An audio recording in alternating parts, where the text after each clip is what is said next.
Hello, welcome back to another new video. In today's video, we'll be talking about an FM oscillator that will be working in the FM broadcast range. This is also known as a FM transmitter as well. The circuit itself is pretty simple. It consists of a variation of Colbert oscillator and a Class C power amplifier. The Class C power amplifier haven't connected the final finishing ending, which is the ground, towards the emitter. But it's really interesting that just a few turns of coil act as the inductors, probably in the nanohenry range. And here we got the capacitor in the picofarad range. Those two actually forms a resonant network. So the oscillator will drive it to its natural frequency. The interesting aspect about this oscillator is that by variation, the biasing of the base of the transistor, which is an NPN, you will actually vary the frequency as well. You will doing something called frequency modulation. Of course, there will be also some amplitude modulation carried out at the same time. But this then, in theory, will be produced our signal with the carrier and our information in the either two sidebands goes to this capacitor. This is called a coupling capacitor, which blocks the DC but allows AC to pass through. And here we got the biasing of the base. The biasing of the base consists of a VK200 ferrite and with few turns of wire wound in it, basically to pull the base down, as well as creating the right impedance for the driver transistor. The driver transistor itself, you can use different type, such as the famous 2N4427. This transistor will work on low voltage of 12 volts, but you shouldn't go any more higher than like 15 volts because you can easily destroy the transistor from over voltage. But this will create the best power amplification for lower voltage. But if you want to use a slightly higher voltage, you can use 2N, let me see here, 3866.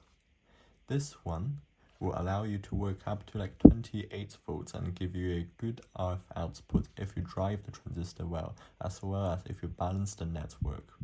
Oh yes, this section here is an impedance matching network. Since the impedance come out of the collector is a different impedance to what your coax or your load or your antenna can be used for.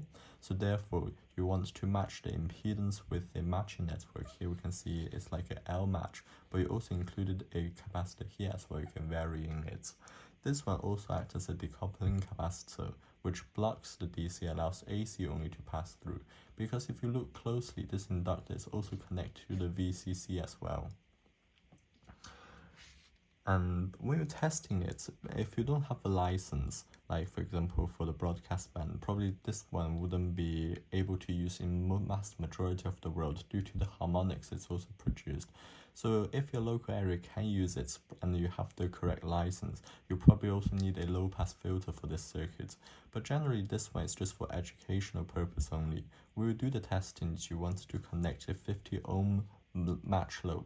Actually, because it's a tuning network, if you don't connect to any 50 ohm impedance cables, you can connect a load from 25 ohms all the way to up to like 300 ohm. It should be fine. Of course, this should also allow it to match to a 75 ohm coax. This type of coax works well for dipole antenna, the open-ended ones. But here we can see the amplifier transistor itself, we used a heat sink because amplifier does itself produce quite a lot of heat when it's been driven to its max value for amplification. If you driven it lightly, you might not need the heat sink, but just depends on how much power you're handling it. One really fun aspect about power amplifier transistor for RF is that if you mismatch the circuits, less power go to the load. The power sometimes from the VCC also drops slightly, but the transistor heats up quite a lot as the power itself is being absorbed by the transistor. Depending on the severity of the mismatch and the type of VSW occurred, if you got high voltage, you might get breakdown occurred from the collector to emitter. If you get high currents, the transistor might overheat and one of the gold bonding wires might get burnouts. Just depends. And transistor is less robust compared to vacuum tube. Vacuum tube allows much greater mismatch without any problem of SWR damage, but damage can still occur, depends on the severity of mismatch and power handling level. And I hope you like it.